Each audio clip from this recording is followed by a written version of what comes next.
نحمده ونصلي على رسوله الكريم اما بعد فاعوذ بالله من الشيطان الرجيم بسم الله الرحمن الرحيم رب اشرح لي صدري ويسر لي امري واحلل عقدة من لساني يفقهوا قولي۔ اللہ سبحانہ تعالیٰ نے یہ دنیا بنائی، ہم سب کو بنایا اور پھر ہمیں بنانے کا مقصد بھی بتا دیا۔ سورۃ الملک میں فرمایا الذی خلق الموت والحیاۃ لیبلوکم ایکم احسن عملا وہو العزیز الغفور، وہی جس نے موت اور زندگی کو بنایا تاکہ تمہیں آزمائے کہ تم میں کون زیادہ اچھے عمل کرتا ہے، ایکم احسن عملا وہو العزیز الغفور، اور وہ سب پہ غالب بہت بخشنے والا ہے۔ اللہ سبحانہ تعالیٰ نے جب سے یہ دنیا بنائی ہے اس میں کروڑوں لوگ آئے ہیں اور اپنا اپنا وقت پورا کر کے دنیا سے چلے گئے ہیں۔ ہم سب کے پاس بھی ایک لمیٹڈ ٹائم ہے، اس کے بعد ہم سب کو بھی واپس جانا ہے۔ اس دنیا میں رہنے کے لیے ہم کچھ کام کرتے ہیں اور جب ہم دنیا سے چلے جاتے ہیں تو ہمارے وہ کام بھی ختم ہو جاتے ہیں، لیکن کچھ کام ایسے ہوتے ہیں جو ہم اپنی آخرت کے لیے کرتے ہیں، لائف آفٹر ڈیتھ کے لیے کرتے ہیں، جو ہمیں وہاں کام آنے ہیں۔ عقل مند وہی ہے کہ جو اس دنیا میں رہتے ہوئے، اس زندگی میں ہوتے ہوئے اپنی اصل زندگی یعنی آخرت کی زندگی پر فوکس کرے، آخرت کی فکر کو اپنا سینٹر آف لائف بنائے، اور جو کچھ بھی یہاں کرے اس نیت سے کرے کہ اس کا فائدہ اس کو آخرت میں ہو جب وہ اس دنیا سے چلا جائے۔ اور ہم سب کو اکیلے جانا ہوتا ہے، جب کوئی بھی ہمارے ساتھ نہیں ہوتا، نہ قبر میں اور نہ قیامت کے دن جب ہم اٹھیں گے اپنے اپنے اعمال کے ساتھ اٹھیں گے۔ قبر میں بھی انسان اپنے اعمال کے ساتھ ہوتا ہے اور آخرت میں بھی انسان اپنے اعمال کے ساتھ ہوگا۔ اس دن کوئی کسی کے کام نہیں آئے گا، انسان کو وہی چیز فائدہ دے گی جو اس نے آج کمائی کر کے کل کے لیے رکھی۔ تو اصل کامیابی بھی آخرت کی کامیابی ہے، جیسا کہ سورۃ آل عمران کی آیت 185 میں اللہ تعالیٰ فرماتے ہیں کل نفس ذائقۃ الموت وانما توفون اجورکم یوم القیامہ فمن زحزح عن النار وادخل الجنۃ فقد فاز وَمَا الْحَيَاةُ الدُّنْيَا إِلَّا مَتَاعُ الْغُرُورِ۔ ہر جان موت کو چکھنے والی ہے اور تمہیں تمہارے اجر قیامت کے دن ہی پورے دیے جائیں گے۔ پھر جو شخص آگ سے دور کر دیا گیا اور جنت میں داخل کر دیا گیا تو یقیناً وہ کامیاب ہو گیا، اور دنیا کی زندگی تو دھوکے کے سامان کے سوا کچھ نہیں۔ تو اس آیت میں 2-3 باتیں ہمیں پتہ چلتی ہیں۔ نمبر 1 یہ کہ ہر شخص کو موت کے راستے سے گزرنا ہے، یعنی دنیا میں بڑے بڑے بادشاہ آئے، پیغمبر آئے، نیک لوگ آئے، اللہ کے ولی آئے، جتنے بھی بزرگ آئے یا عام انسان آئے، سب کے سب موت کے تجربے سے گزرے اور اللہ کے پاس پہنچے۔ اس دنیا میں کوئی بھی ہمیشہ نہیں رہ سکتا، ہمیشہ جینے کا یہاں کوئی نسخہ نہیں ہے۔ دوسری بات یہ وَإِنَّمَا تُوَفَّوْنَ أُجُورَكُمْ يَوْمَ الْقِيَامَةِ، قیامت کے دن تمہیں اپنے اجر یعنی جو بھی تم نے یہاں محنت کی، اجر اجرت سے ہے، جو بھی محنت تم نے یہاں کی اس کا بدلہ تم پورا پورا دیے جاؤ گے، ایک ذرہ برابر بھی کسی پہ ظلم نہیں ہوگا۔ تیسری بات جو بتائی گئی وہ یہ کہ جو وہاں آگ سے بچا لیا گیا اور جنت میں داخل کر دیا گیا وہ اصل کامیاب ہوا۔ دنیا میں انسان جتنی بھی کامیابی حاصل کر لے لیکن وہ وقتی ہوتی ہے، موت کے ساتھ وہ سب کامیابیاں ختم ہو جاتی ہیں، لیکن اصل کامیاب وہ ہے جو اگلی زندگی میں کامیاب ہو گیا۔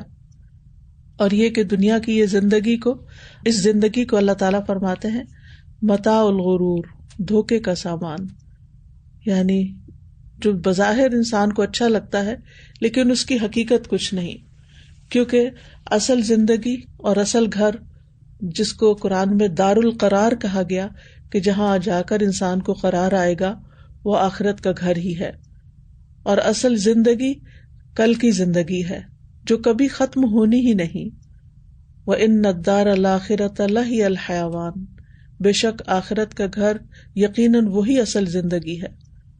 اور اللہ سبحانہ تعالیٰ آخرت کو بہتر اور باقی رہنے والا قرار دیتے ہیں. سورۃ الاعلیٰ میں آتا ہے بل تؤثرون الحیات الدنیا والآخرۃ خیر وابقیٰ، بلکہ تم دنیا کی زندگی کو پریفرنس دیتے ہو، ترجیح دیتے ہو، حالانکہ آخرت کہیں بہتر اور زیادہ باقی رہنے والی ہے. اس لیے بہت ضروری ہے کہ انسان اپنے مرنے کے بعد کے لیے تیاری کرے، اور یہ اس دنیا میں ہی ہو سکتا ہے، اس کے بعد نہیں ہو سکتا. ابن عمر کہتے ہیں میں رسول اللہ صلی اللہ علیہ وسلم کی خدمت میں حاضر تھا کہ ایک انصاری صحابی آئے. انہوں نے نبی صلی اللہ علیہ وسلم کو سلام کیا، پھر کہا اے اللہ کے رسول، مومنوں میں سب سے زیادہ افضل کون ہے؟ آپ نے فرمایا جس کا اخلاق زیادہ اچھا ہو. کتنی ویلیو ہے اخلاق کی. انہوں نے کہا کون سے مومن زیادہ عقل مند ہیں، بہت وائز ہیں، یعنی کہ جس کو ہم آج کی زبان میں کہتے ہیں بہت سمارٹ ہیں. آپ نے فرمایا جو موت کو زیادہ یاد کرتے ہیں. ہمارے ہاں تو یہ ہوتا ہے کہ اگر کوئی موت کی بات کرے تو کہتے چپ ہو جاؤ، کیا تم ہر وقت ڈپریسنگ باتیں کرتے ہو.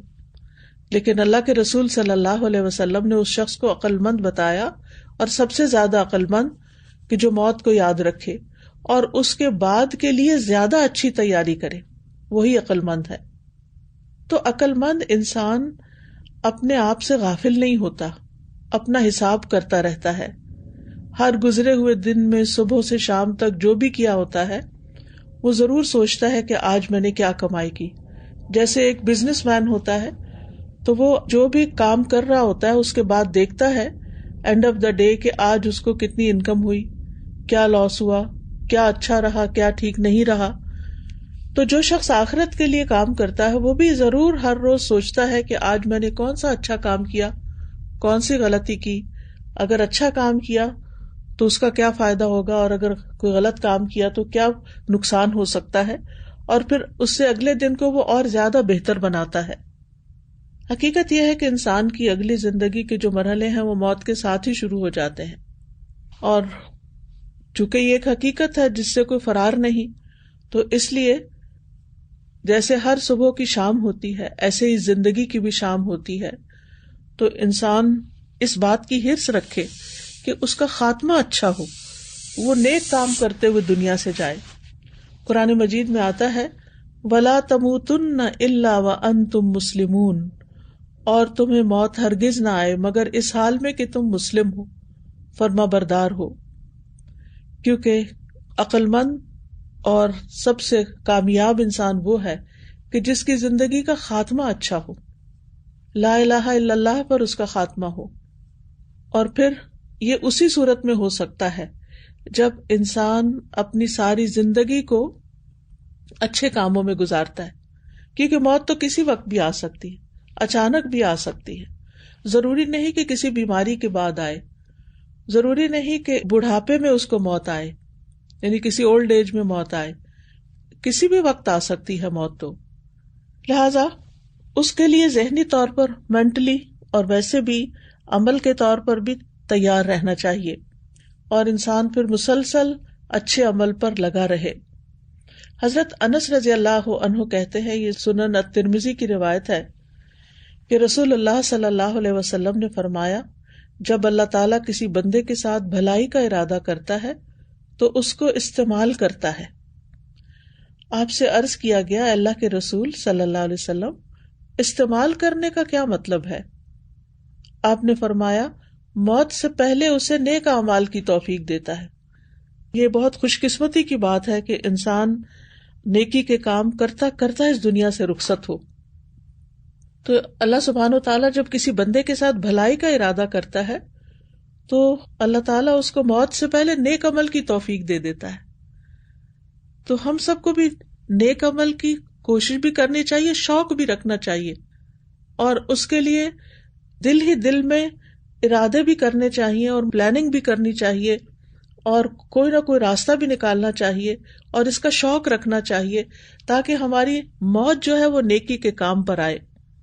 یعنی ہم مسلسل نیکیاں کرتے چلے جائیں، اللہ کے راستے پہ چلتے چلے جائیں، وہ کام کرتے چلے جائیں جو مرنے کے بعد کام آئیں گے، اور اسی راستے میں ہماری موت آ جائے تو یہ سمجھے کہ پھر اللہ نے ہمارے ساتھ خیر کا ارادہ کیا۔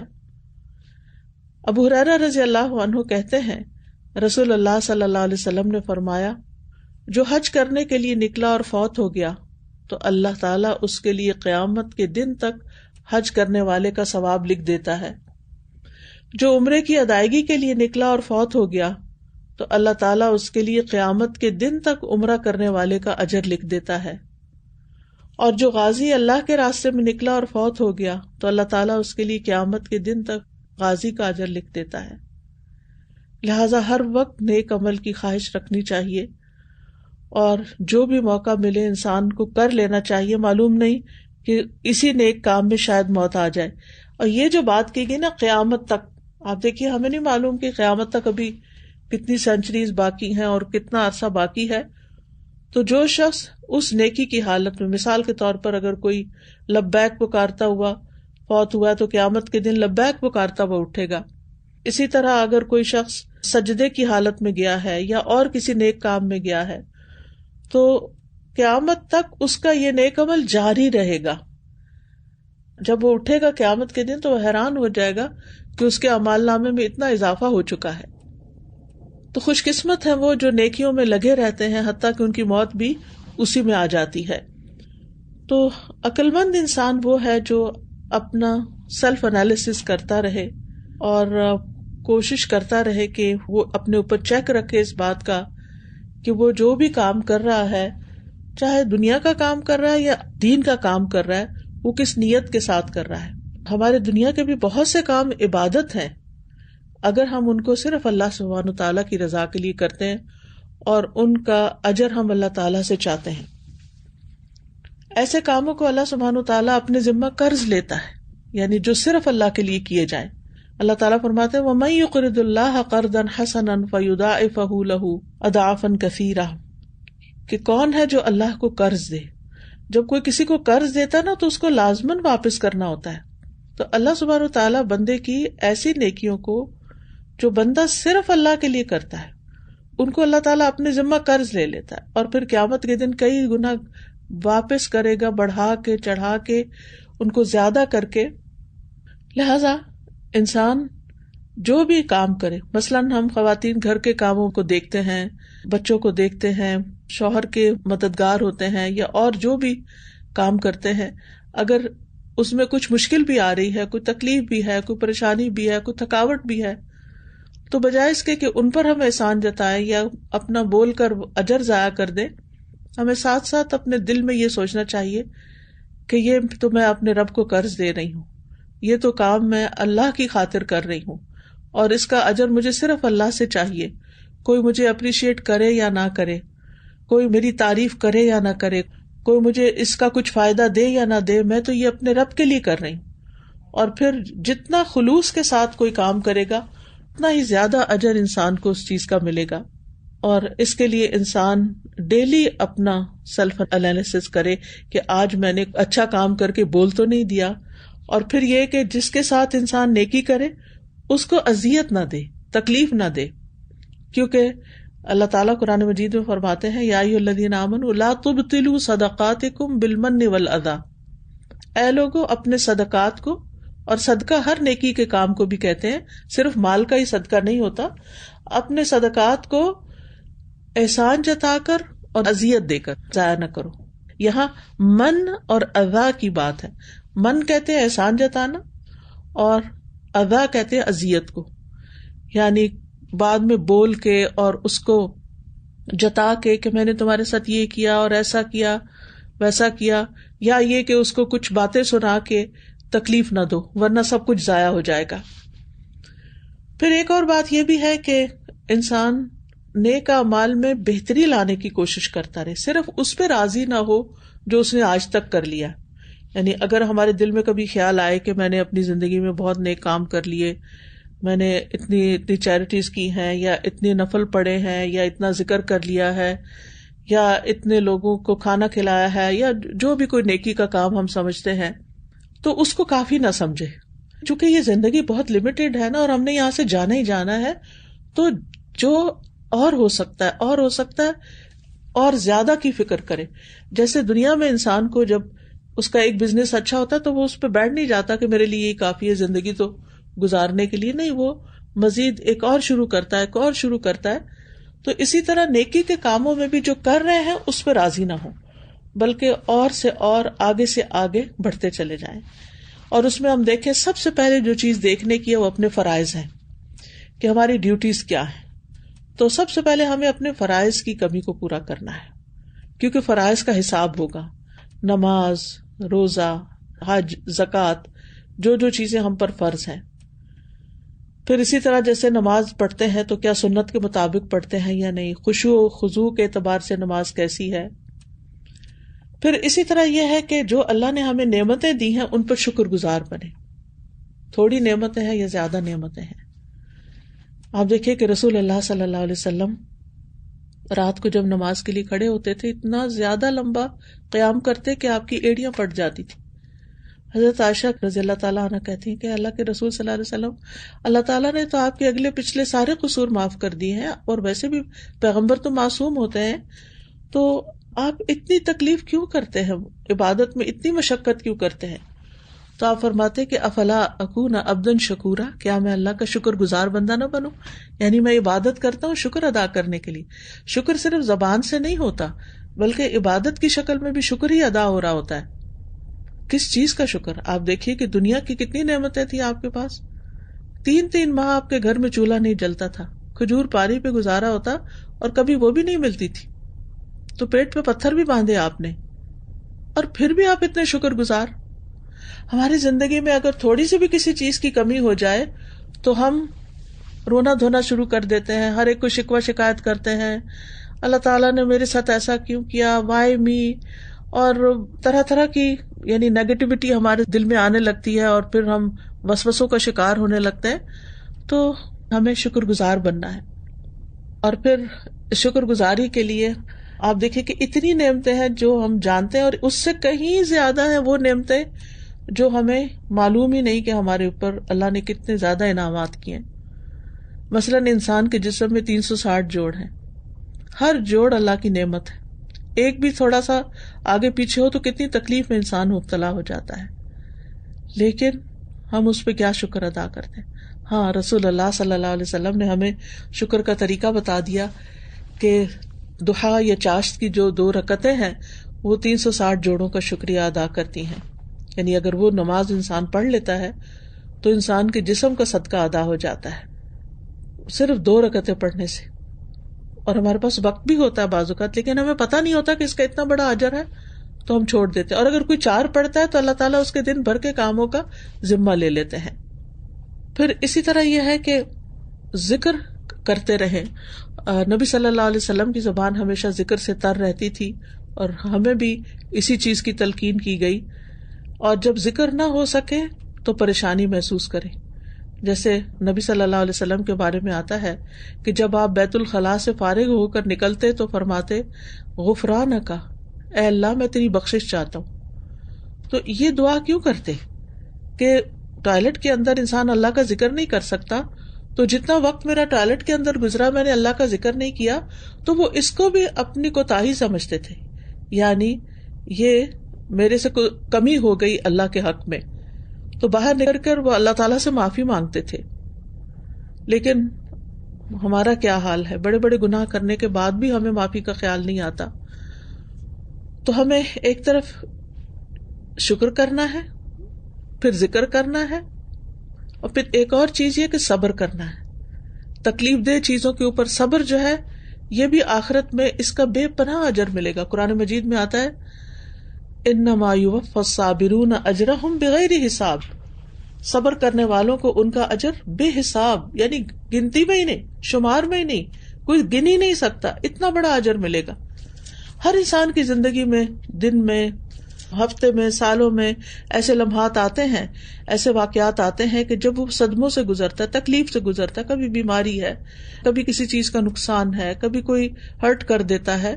تو ایسے مواقع پر جو شخص صبر کرتا ہے، اپنی زبان کو کنٹرول کرتا ہے، پھر بھی اللہ کو یاد کرتا ہے، اللہ سے مدد مانگتا ہے، تو اللہ تعالیٰ اس کو بے پناہ اجر عطا کرتے ہیں. پھر اسی طرح یہ ہے کہ انسان اپنے گناہوں پر بھی نظر رکھے اور ان کے لیے استغفار کرتا رہے. تو یہ وزن جو ہے یہ جسم کا نہیں بلکہ ہماری روحانیت کا وزن ہے. جو ہمارے آخرت کو سنوارنے والے اعمال ہیں ان کا وزن ہے. ہم سب کو یہ تو معلوم ہے کہ فرشتے ہمارے اعمال لکھ رہے ہیں، وہ بہت باریکی سے لکھ رہے ہیں، ایک آہ بھی نہیں لکھنے سے چھوٹتی. جو بھی ہم کرتے ہیں یا بولتے ہیں وہ سب لکھتے چلے جاتے ہیں، اور قیامت کے دن ہمارے یہ اعمال تولے جائیں گے. قیامت کے دن جو انسان بے عمل ہوگا اس کا کچھ بھی وزن نہ ہوگا، اور اس لیے نہیں ہوگا کہ اس نے کوئی نیک عمل کیے نہیں، اس نے نعمتوں کا شکر ادا ہی نہیں کیا، اس نے گناہوں سے بچنے کی کوشش ہی نہیں کی. تو انسان کی 3 چیزوں کو تولا جائے گا، خود انسان کو اس کے اعمال سمیت، پھر ان صحیفوں کو، ان بک آف ڈیڈز کو جو فرشتے لکھتے ہیں، اور پھر اعمال کی اپنی بھی ایک شکل ہوگی، ان کو بھی تولا جائے گا.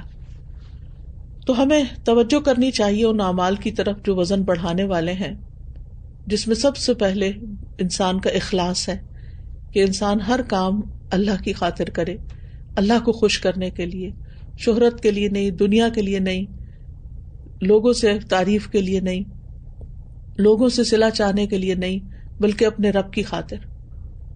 اور پھر یہ کہ سنت سے محبت ہو اس کو، اور پھر اچھا اخلاق، کیونکہ یہ میزان میں اس سے زیادہ بھاری کوئی چیز نہیں. پھر اسی طرح اگر فضول باتوں سے اجتناب، پھر مختلف نعمتوں پر شکر ادا کرتے ہوئے الحمدللہ کہنا. نبی صلی اللہ علیہ وسلم نے فرمایا الحمدللہ کہنا میزان کو بھر دیتا ہے.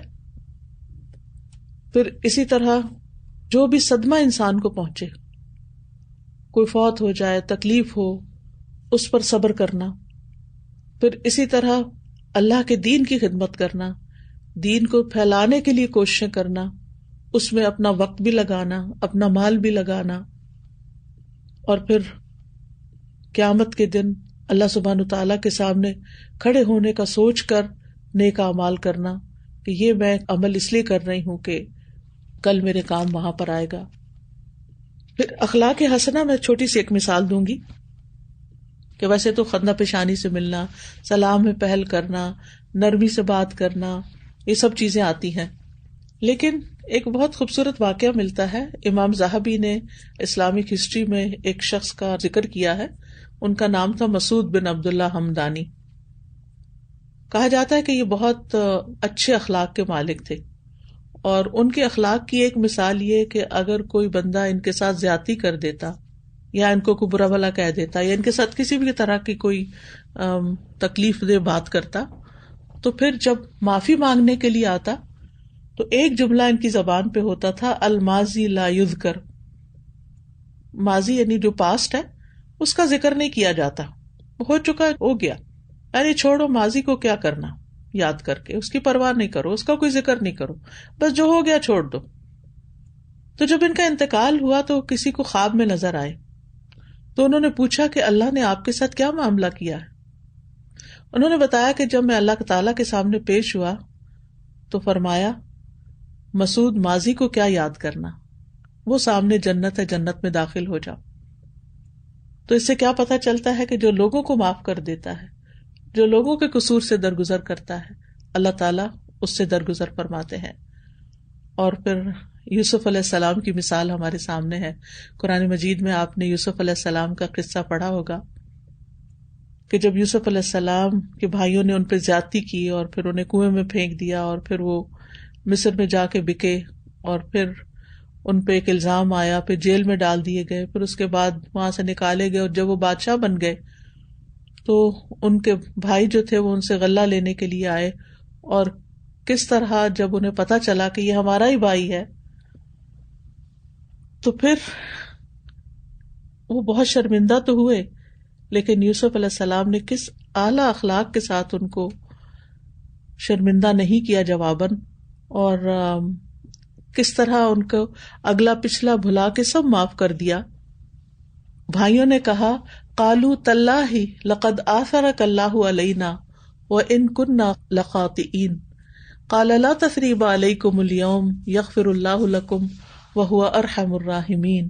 انہوں نے کہا اللہ کی قسم یقیناً اللہ نے تجھے ہم پہ فوقیت دی، یعنی ہم نے تمہارے خلاف چال چلی تھی، تم کہاں پہنچ گئے اور ہم کہاں ہیں.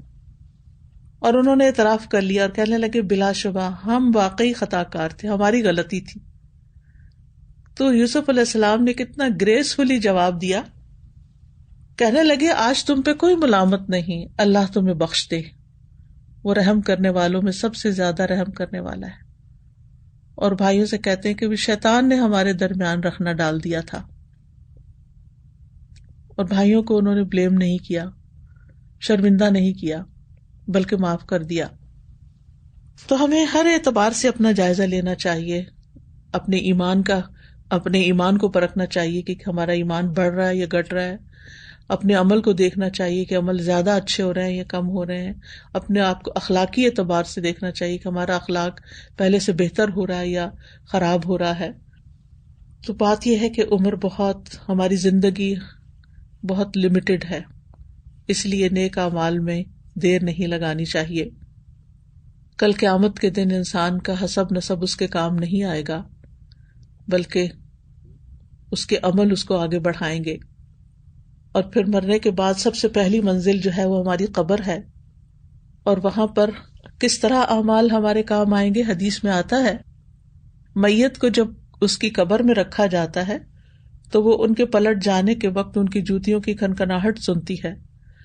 اگر وہ مومن ہوتا ہے تو نماز اس کے سرانے ہوتی ہے، روزہ اس کی دائیں طرف ہوتا ہے، زکوٰۃ اس کی بائیں طرف ہوتی ہے، اور نیک کام، صدقہ، صلہ رحمی، رشتہ داروں سے اچھا سلوک، نیکی اور لوگوں سے اچھائی یعنی اخلاق وغیرہ اس کے دونوں پاؤں کے پاس ہوتے ہیں.